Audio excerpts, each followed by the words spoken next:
14장부터 15장 6절까지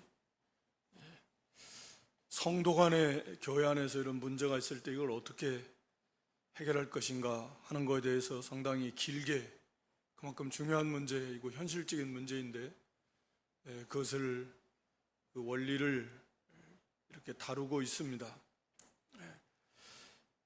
당연히 우리가 아는 대로 교회 안에는 다, 여기 오늘 본문에도 믿음이 연약한 자도 있고 좀 자라난 사람도 있고 다양한 사람들이 있기 때문에 당연히 이런 믿음의 정도에 따라서 이렇게 생각하는 바가 다르고 그로 인해서 갈등이 얼마든지 일어날 수 있습니다. 그랬을 때 이걸 어떻게 해야 되느냐, 이런 문제가. 일례가 이 로마의 교회에는 대표적으로 지금 14장에서 말씀하고 있는 건 두 가지 문제. 하나는 이제 음식 먹는 문제, 어떤 건 먹어야 되고 어떤 건 먹으면 안 된다라는 이제 그런 문제하고, 그다음에 나를 지키는 문제, 이제 그런 문제 가지고 서로 갈등이 있었고, 또 여기 말씀한 대로 비판하는, 서로가 서로를 저러면 안 되는, 저거 잘못됐네, 저거 아주 비판하고 판단하는, 우리가 주님의 말씀, 비판은 하지 말라 그랬는데 그런 거거든요. 자기가 마치 그걸 판단해서 저건 잘못됐다, 그래서 그것을 드러내서 비난하고 판단하는 그런 이제 잘못들을 범하는, 그러면 이제 그게 하나님의 나라가 깨지는 겁니다. 분열이 되는 거고, 상처를 받고 서로 주고받으면서 화합이 아니라 분열, 상처, 무너져 가는 거죠. 이게 뭐 어떤 것이 정말 중요한 거냐라고 하는 거고, 이런 문제들을 만났을 때 어떻게 이것을 우리가 대처해야 될 것이냐 하는 거, 굉장히 중요한 문제입니다. 그래서 여기서 사도 바울은 믿음이 연약한 자를 너희가 받아주고 그 의심하는 바를 비판하지 말라.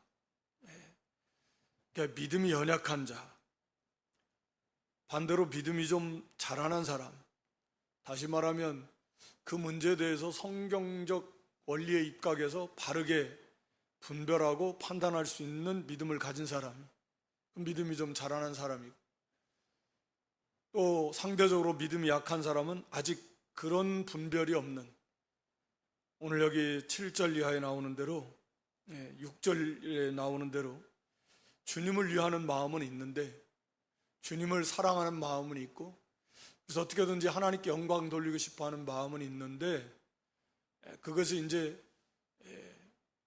정확하게 좀 더 바른 성경적 원리의 입각에서 바르게 깨닫지 못하는 경우들이 있을 수 있다라고 하는 것입니다. 그러니까 여기에서 다루고 있는 문제는 중요한 어떤 진리 문제를 말씀하고 있는 건 아니에요. 그러니까 그렇게 논란의 여지가 있는 문제이기도 하고, 그게 중요한 진리, 절대 진리의 문제는 아니다.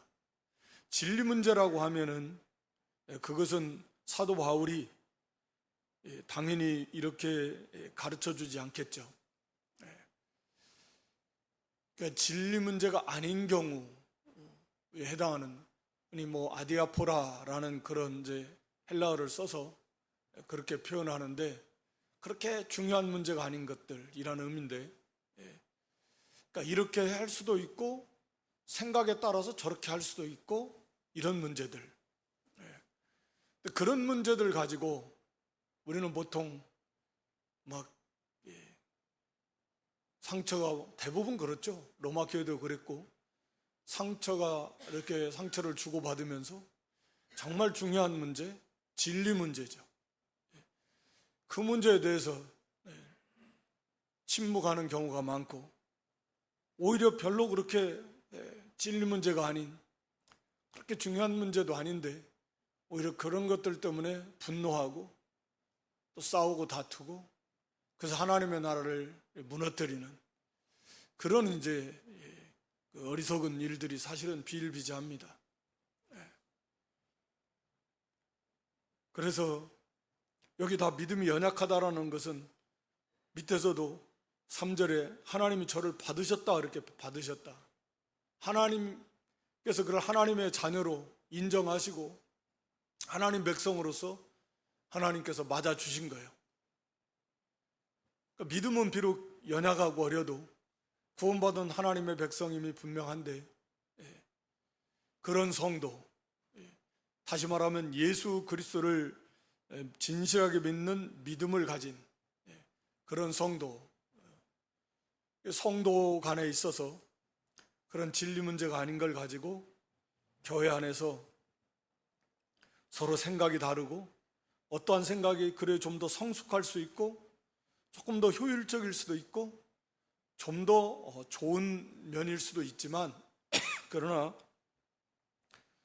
그렇다고 해서 그것을 앞세워서 형제를 비판하고 무시하고 그래서 상처를 준다면 그것은 비교도 할 수 없는 어마어마한 큰 죄를 짓는 것이다. 그건 자기가 효율적으로 그건 아무것도 아니에요. 그렇게 해도 되고 안 해도 돼요. 그건 그렇게 중요한 것이 아니니까.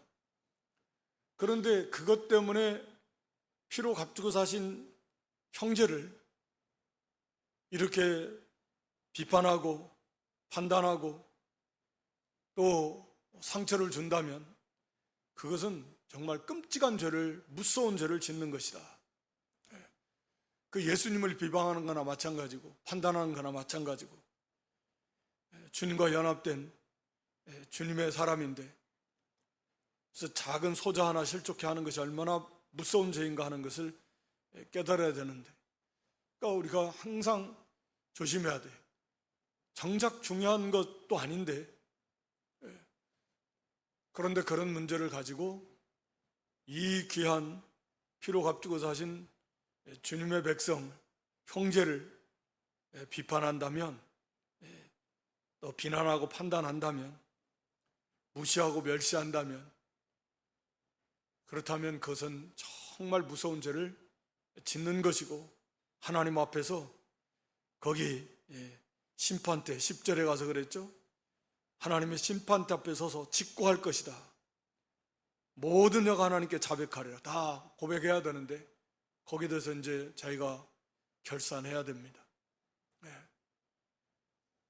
그러니까 엄중한 경고의 말씀인 거예요. 여기서는 이제 말씀드린 대로 두 가지라고 그랬습니다. 하나는 이제 고기에 먹는 거의 문제, 또 채소만 먹는 그런 문제인데 이건 우리가 다른 대로 우상의 제물의 문제는 아니에요. 그 문제를 우리가 고린도 교회를 통해서 그것은 우상의 제물을 먹는 것은 우상에게 제사하는 것 같고 귀신에게 제사하는 것 같고 귀신과 교제하는 것 같다. 먹어서는 안 된다는. 모르고 먹는 건 상관없지만 알고 먹는 것은 합당치 않다. 그건 귀신과 교제하는 거예요. 귀신의 상에 참여하는 거고 귀신과 교제하는 거고 그건 말이 안 되는 거죠. 그 하나님을 진노케 하는 거예요. 해서는 안 돼요. 그러니까 당연히 그건 진리의 문제인 것이고 그러면 여기에서 말씀하는 것은 그런 문제는 아니다. 그러니까 우리 레위기 11장에 기록한 대로 구약시대에 그만 그런 음식들이 있어요. 먹어서는 안 되는 것들, 먹을 수 있는 것들. 그런 것들. 여전히 아마 이제 유대인 가운데서 예수를 믿어서 흔히 말하는 유대인 크리스찬들 같은 경우는 예수님 믿기 전 수십 년을 경우에 따라서는 그 유대교의 율법하에서 그런 음식들은 먹지 않았다. 그런 고기들은 먹지 않았다. 근데 이방인들은 그런 적용을 안 받았죠. 이방인들은 먹는 거에 그냥 먹다가 이제 예수를 믿은 이방인 크리스찬들이 있고 교회 안에 그러면 유대교의 그 율법에 익숙한 예수 믿기 전까지 평생을 거기에 맞춰서 살아온 그런 사람들이 있고, 이방인으로 그냥 살다가 예수를 믿어 구원받았는데 당연히 그 먹는 거에 제재를 안 받아요. 그런 거, 뭐 돼지고기 대표적인 예로, 구약에서는 먹어서는 안 되지만 당연히 그거 먹어도 돼요. 거기에 담겨진 교훈이 중요하지. 지금 먹어도 되는 거예요. 다 해제가 된 건데. 그런데 이제 막 교회가 생긴 지 얼마 안 되는 거잖아요. 몇십 년 안 돼요. 신약 교회가 막 태동해서 세워져 나간 지 지금 몇십 년 안 되는 그런 시기 속에서 이런 문제들이 많이 이렇게 일어날 수밖에 없는 거죠. 그러니까 사도 바울은 그 문제에 대해서 예를 들어서 딱 그냥 간략하게, 야, 이게 구약 시대에는 그런 거 먹으면 안 됐는데 이 신약 시대에 와서는 그게 이제 예수님 안에서 다 해제가 된 거고 교훈만 받으면 되고 그럼 먹어도 돼. 이렇게 우리 생각에는 딱 그렇게 그냥 그 건별로 딱 가르쳐 주면 간단할 것 같은데, 날이나 절기나 이런 문제에 대해서도 그냥 사도 바울이 그렇게 가르쳐 주면 될 것 같은데 그렇게 말하지 않아요. 그러니까 이것은 그 예를 들어서 이 원리를 가르쳐 주고 있는 거예요. 앞으로도 이런 문제, 이런 비슷한 문제들이 얼마나 많겠어요. 많이 일어나겠어요. 또 신학교회 내내 오늘 우리까지. 그랬을 때 오늘 우리가 이거 먹는 거 가지고 이런 문제 가지고 생기진 않잖아요. 또 뭐 오늘날 뭐 날의 문제 가지고 절기 문제 가지고 교회 안에서 갈등이 일어나지는 않습니다. 보통 우리 뭐 한국교회 현실로 보면. 또 무엇을 먹냐 마냐 뭐 그런 거 가지고 서로 갈등을 이루고 그러지는 않을 거예요. 그러니까 사도 바울은 물론 이게 성령의 은혜 속에서 이것을 예를 들어서 원리를 제시해 주는 거예요. 이런 문제가 생길 때 어떻게 해야 될 거냐, 적용해야 되는 거죠. 그랬을 때 바로 진리 문제가 아닌 경우에는, 그런 경우에는 우선 비판하지 말고 그 사람의 그 상황을 그대로 받아주라는 거예요. 받아줘라. 하나님께서 그 사람을 하나님 백성으로 받아주신 것처럼 당연히 우리도 그것을 인정해주고 받아주고 그걸 인정해주라는. 그래서 자기 생각에는 저거보다는 이게 낫고 저건 아직은 조금 그렇다 하지만 그래도 그걸 인정해주고 기다려주고 그거 가지고 상대방을 속으로 마음으로부터 무시하거나 그런 생각도 하지 말고, 내 안에 계신 하나님께서 그런 생각을 하면 그 속에 그게 얼마나 악취가 나는 그런 생각이겠어요. 그러니까 그런 마음도 생각도 먹지 말고 그런 생각이 들면 물리치고, 그리고 그 형제를 그대로 인정해주고 존중히 여겨주고 그걸 받아줘야 되는 거예요. 그거 뭐 한다고 이거 아직도 뭘 몰라서 그러는데 하면서 상대방을 깎아내리면서 말씀드렸듯이 그러면 그건 그 형제를 상처를 주는 것이고, 이게 사실 별것도 아닌 거예요. 우리가 이제 뒤에 가서 17절에 가서 하나님의 나라가 먹는 거 마시는 그런 거 아니에요. 하나님 나라가 그런 거 아닙니다. 성령 안에서 의와 평강과 희락, 이게 하나님의 나라를 세워나가는 건데 뭐가 의냐 그 말이죠. 평강이 화평을 이루어가는 것이 중요한데,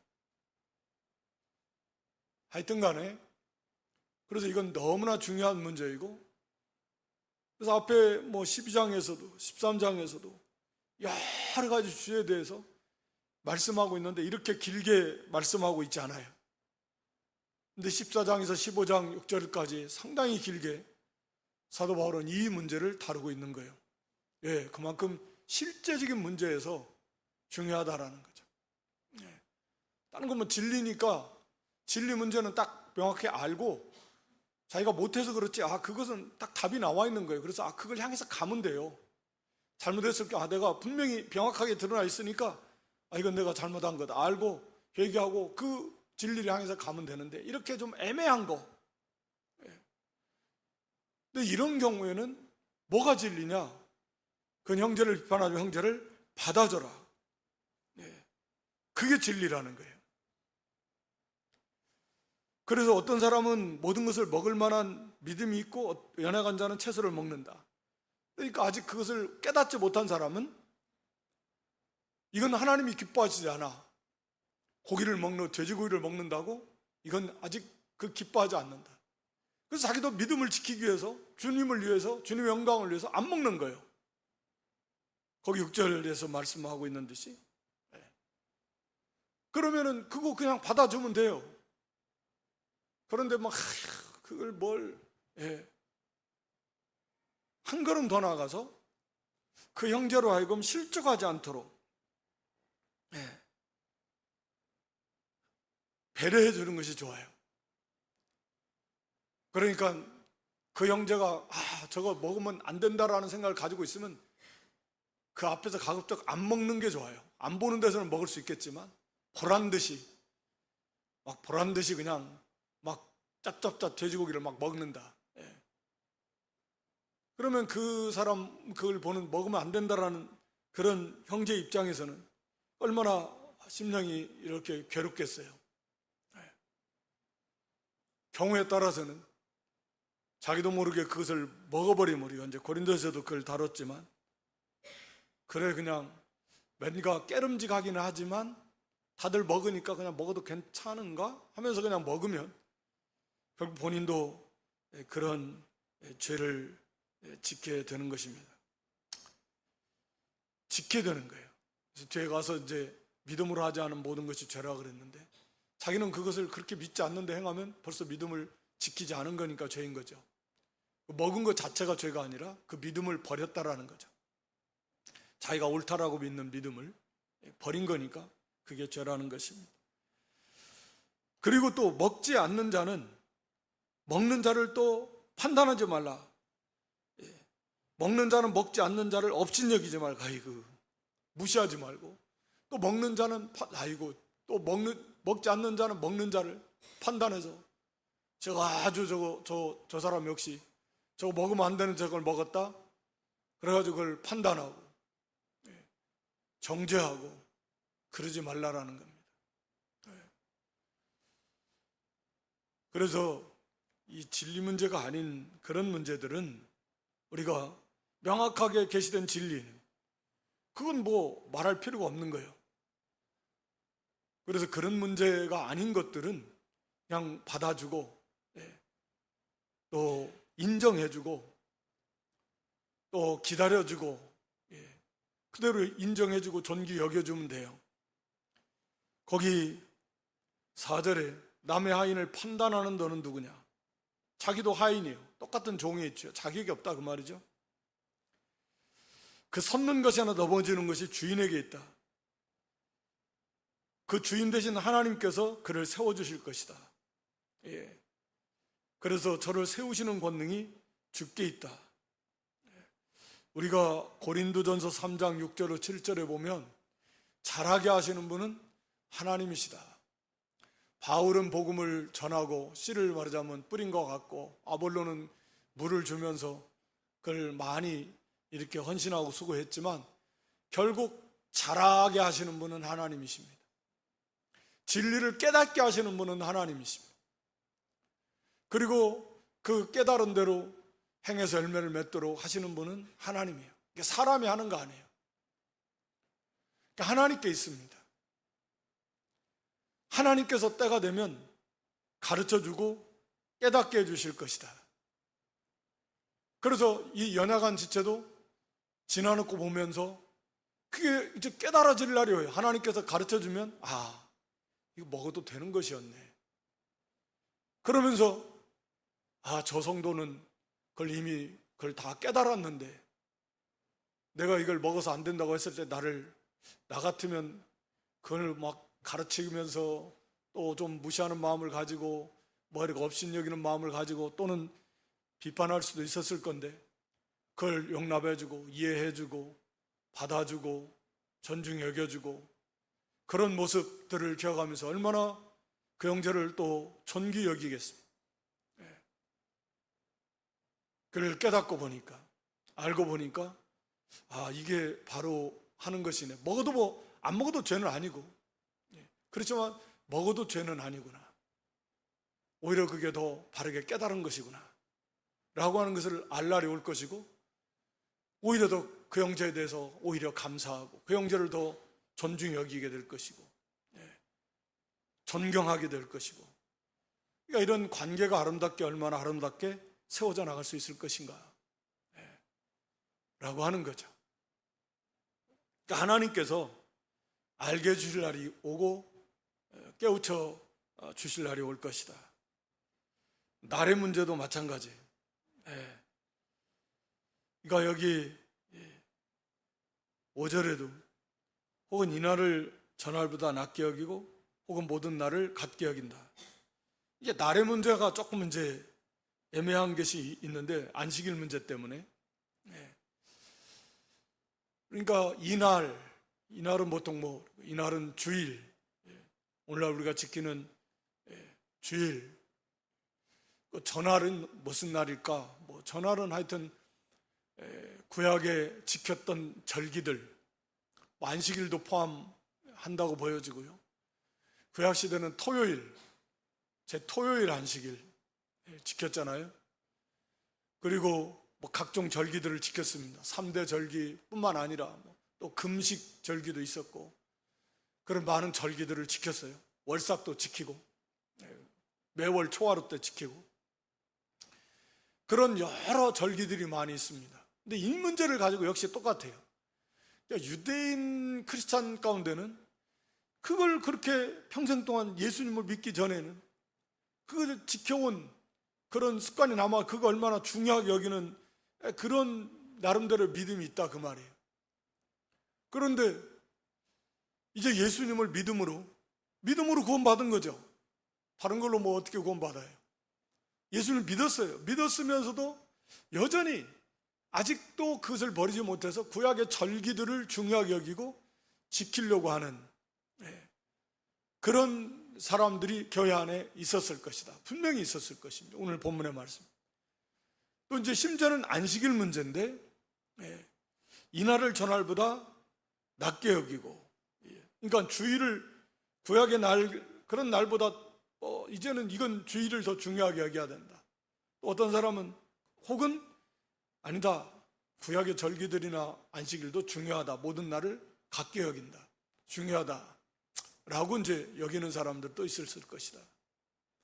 그러니까 이 문제가 우리가 이제 사도 바울이 그 갈라디아 4장 10절로 11절에 갈라디아서 4장 10절로 11절이나 거기 이제 날과 달과 절기를 지키는 것에 대해서 엄하게 책망합니다. 우리가 골로새서 2장 16절로 17절에서도 같은 문제예요. 이렇게 먹고 마시는 것, 절기나 월삭이나 안식일을 인해서 편론하지 못하게 하라. 이건 이제 배경이 왜 이렇게 엄하게 말씀했냐면, 이건 이제 율법주의자들을 이렇게 구약의 절기들, 먹고 마시는 것을 포함해서 이런 절기들, 안식일들 이거 지켜서 구원을 받는다라는 거예요. 이건 보통 문제가 아니죠. 이건 너무나 중요한 진리 문제예요. 이것을 용납하면 안 됩니다. 이걸 지켜야 구원받는다라는 건 이건 다른 복음이잖아요. 이건 아예 다른 복음이에요. 다른 복음. 이건 이단이죠. 그건 복음이 아니에요. 할례 문제도 마찬가지예요. 사도 바울이 이 할례주의자들은 할례를 받아야 구원받는다. 예수를 믿어도 믿음만 가지고 안 되고 할례를 받아야 된다. 그것도 다른 복음이에요. 그래서 헬라인 디도라도, 헬라인이라는 말은 할례 받지 않았다라는 의미인데 그래도 억지로 할례를 못 받게 했습니다. 왜? 이건 진리 문제니까. 너무나 중요한 진리 문제니까. 그러나 사도행전 16장에 가서 보면 디모데 같은 경우는 할례를 받게 했어요. 왜? 복음을 전하는 데 있어서 어려움 없게 하려고. 유대인들에게도 복음을 전해야 되는데 유대인들은 또 할례 받지 않은 자들 상종 안 하려고 그러니까. 그러니까 할례 문제가 구원의 문제가 아닐 경우에는 사도 바울도 자유롭게, 그러나 이게 같은 문제라도 이게 구원의 문제에 해당이 될 때는 단호하게.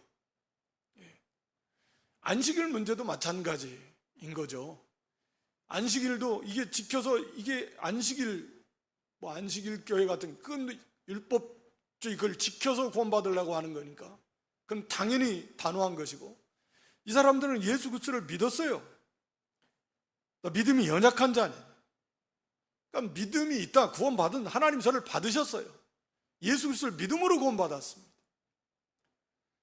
그런 믿음으로 구원받은 성도, 평생을 그렇게 토요일 안식일을 지키면서 주일날 예배를 드리고 주일을 존귀 여겨야 된다고 하는데, 그래, 주일도 존귀 여기면서 모든 날을 갖게 여긴다. 이거 안식일도 중요할 것 같고 다른 절기들도 중요하고 여전히 지켜야 하나님 기뻐하실 것 같다라고 하면 그것은 그냥 그대로 인정해 줘라는 거예요.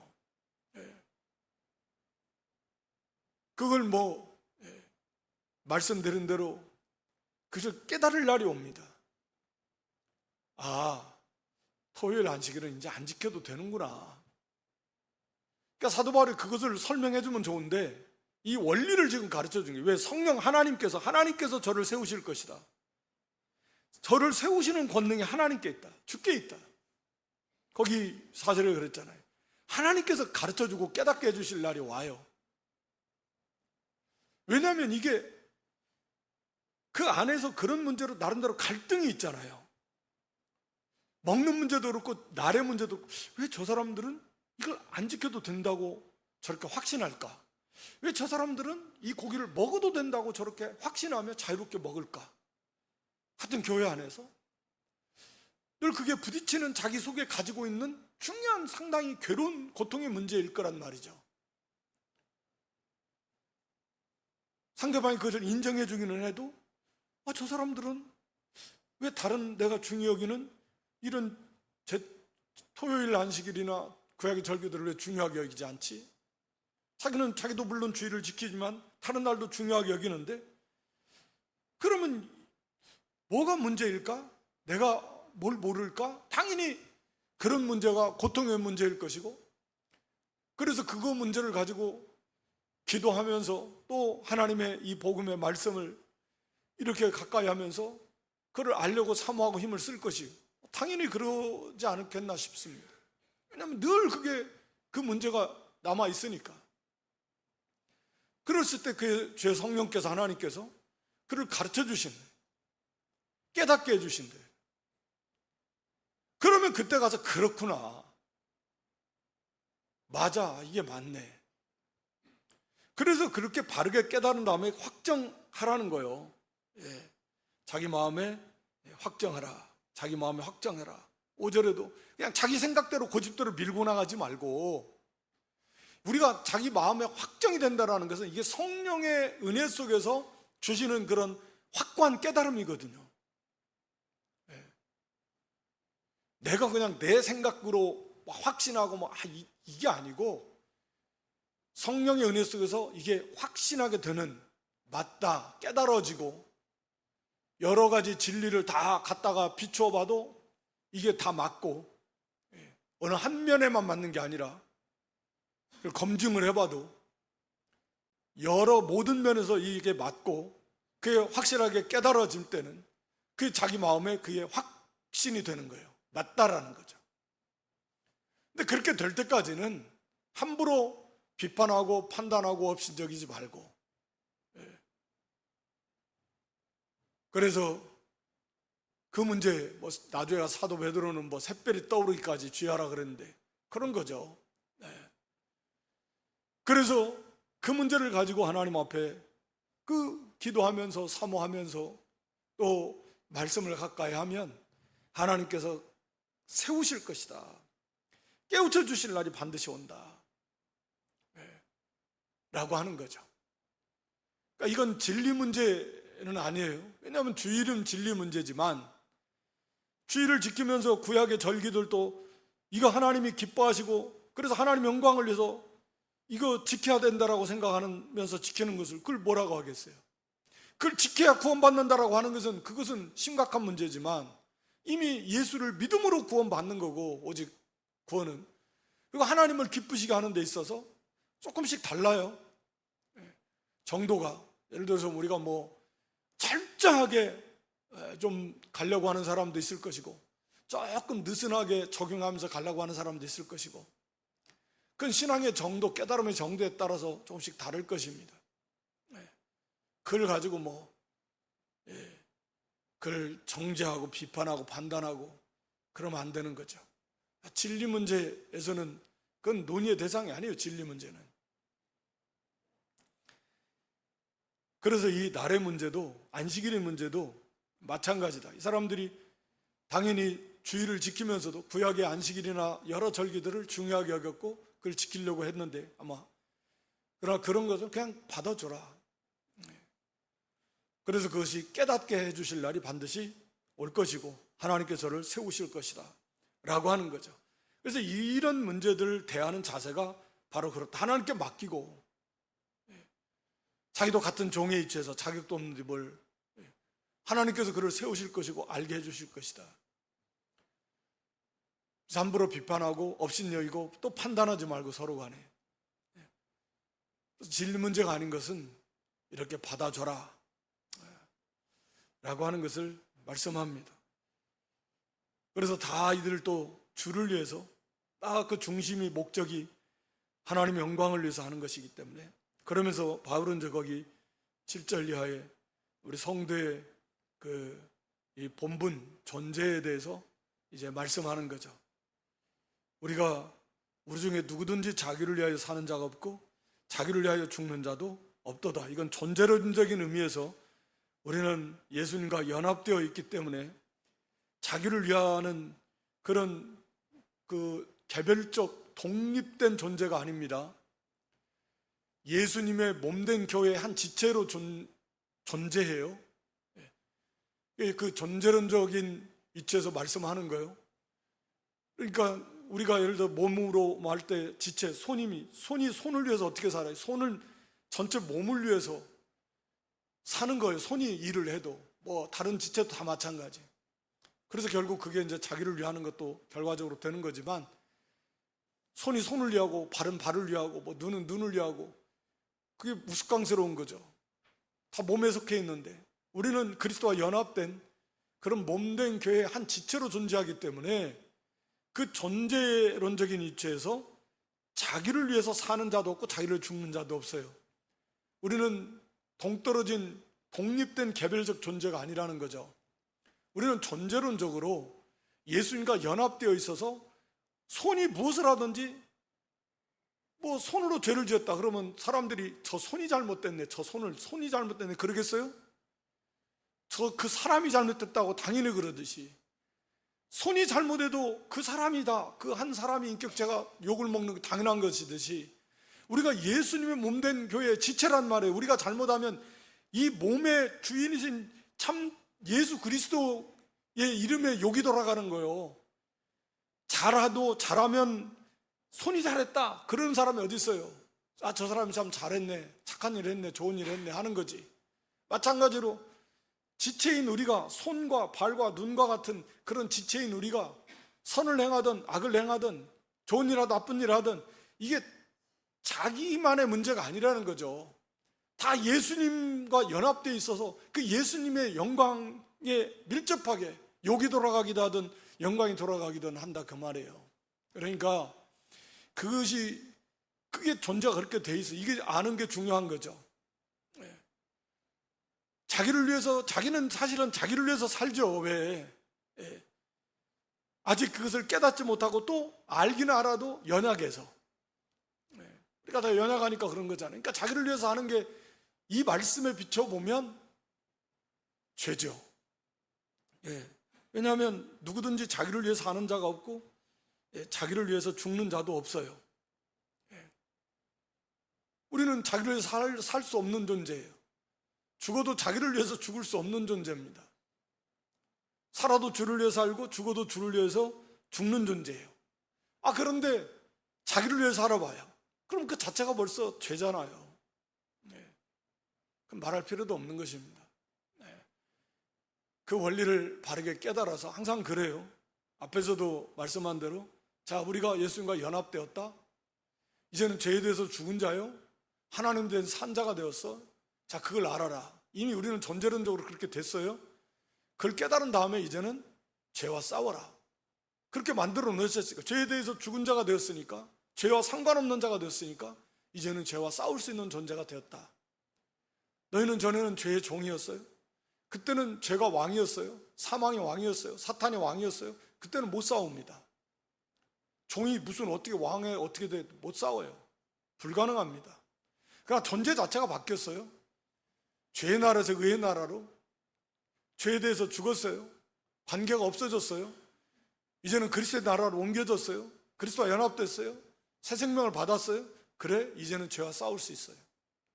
그걸 먼저 알고 자기가 어떤 존재인가 알고 거기에 합당하게 생활하라. 여기 보면 말씀도 마찬가지예요. 우리가 어떤 존재냐? 우리는 전제론적으로 자기를 위해서 사는 존재가 아니에요. 자기를 위해 죽을 수 있는 존재가 아닙니다. 우리는 주를 위해서 살고 죽을 수밖에 없는 그런 존재가 됐어요. 이게 말할 수 없이 영광스러운 건데, 그러면 이제는 막 그렇구나. 그러므로 이제는 우리가 주를 위해 살자. 이렇게 되는 거예요. 그래, 이제는 죽어도 주를 위해 죽자. 이렇게 되는 겁니다. 예. 그러니까 전제론적으로 하나님이 우리를 그렇게 만들어 놓으셨으니까 이제는 그걸 깨달은 다음에, 그래, 그렇구나. 이제는 나를 위해서 살면 안 되겠네. 이게 최근에 이제는 주를 위해서 살아야 되네. 그런 존재로 만들어 놓으셨으니까, 그러므로 이제는 주를 위해서 살자. 이제는 죽어도 주를 위해 죽자. 라고 이렇게 가는 것입니다. 우리가 원리적으로 생각해도 우리가 타락이라는 게 뭐예요? 하나님만을 위하는 그런 상태에서 아담과 하와가 타락하기 전에는 하나님만을 위했죠. 자기를 위한 게 없어요. 그런데 그 죄라고 하는 게 뭐냐면 자기에게 관심을 가지고 자기를 높여서 자기를 위한 것으로 돌아선 거거든요. 욕심을 넣어서, 야, 너도 하나님처럼 될 수 있어. 너 하나님에 대해서 부정적으로 하면서 네가 하나님처럼 될 수 있어. 벌써 자기에게 관심을 가져요. 온통 하나님께 관심을 가지고 하나님만 바라보고 하나님의 영광만 위하고, 그래서 하나님의 말씀만 붙들고 사는 게, 그러던 사람이 자기를 생각해요. 이제는 자기를 높이려고 해요. 자기를 위하려고 해요. 이게 이제 죄의 시작인 거죠. 사탄이 그 역할을 한 거고, 뱀을 통해서. 그래서 이제는 자기가 그 욕심대로 자기가 하나님처럼 돼야 되겠다.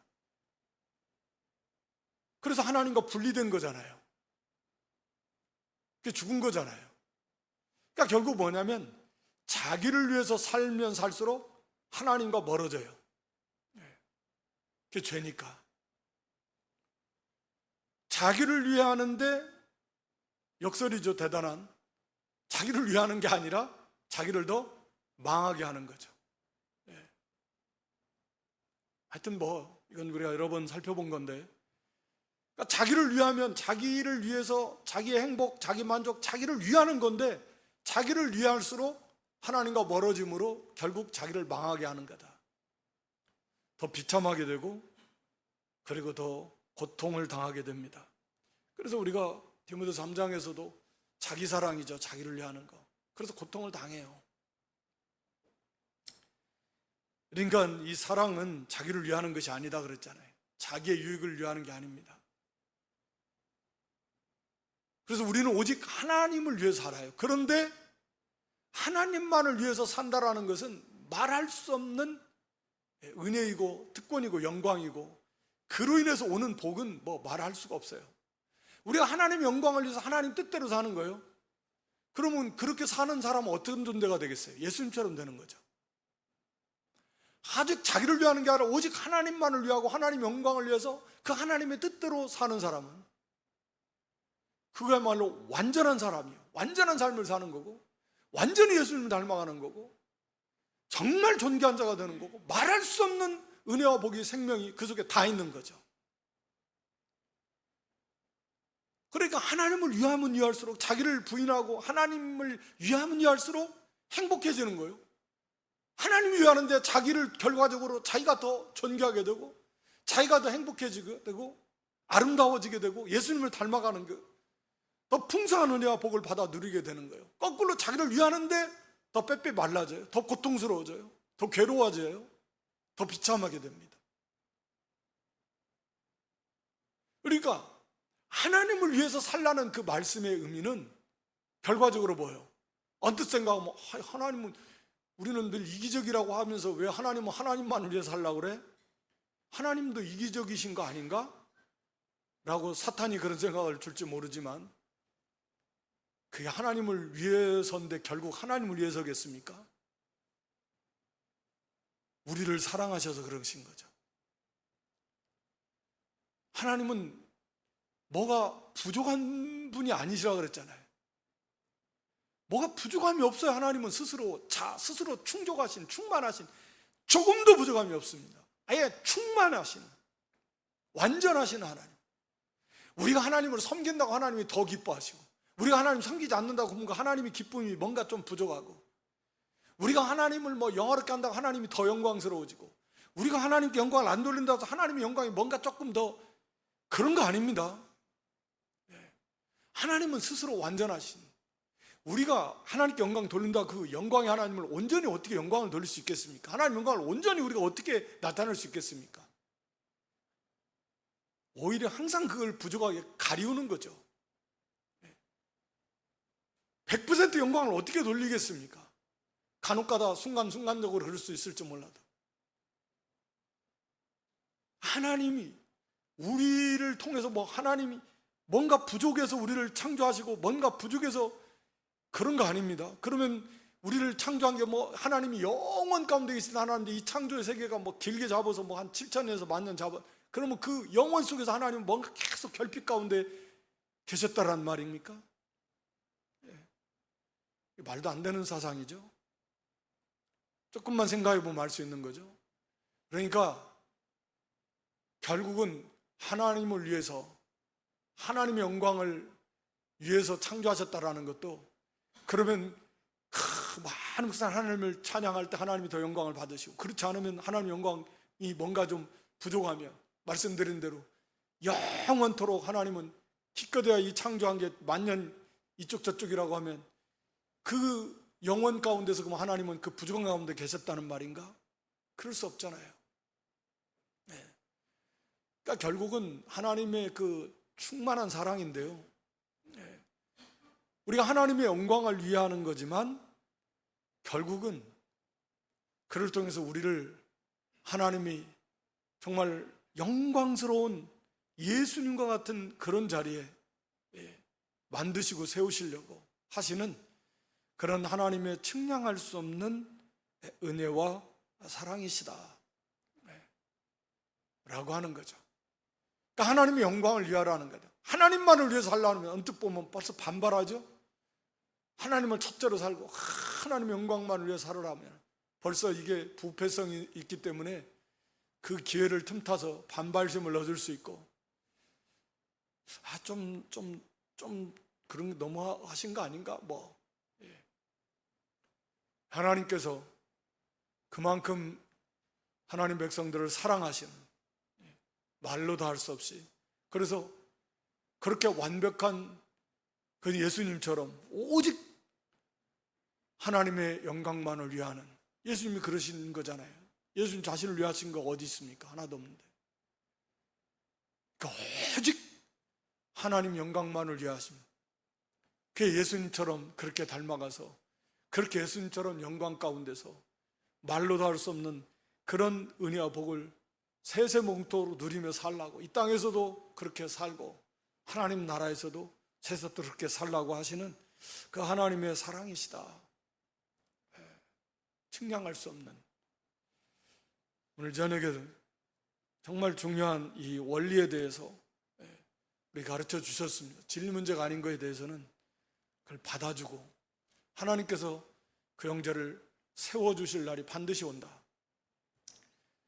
그래서 이게 진리 문제인 경우는 말할 필요 없겠지만, 진리 문제가 아닌 경우, 이래 되고 저래 되는 그런 문제에 있어서는 언제나 형제를 존귀 여겨주고 인정해주고 받아주고 때로는 참아주고, 거기서 비판하거나 혹은 업신여기거나 혹은 판단하거나 그런 엄청난 죄라고 하는 거예요.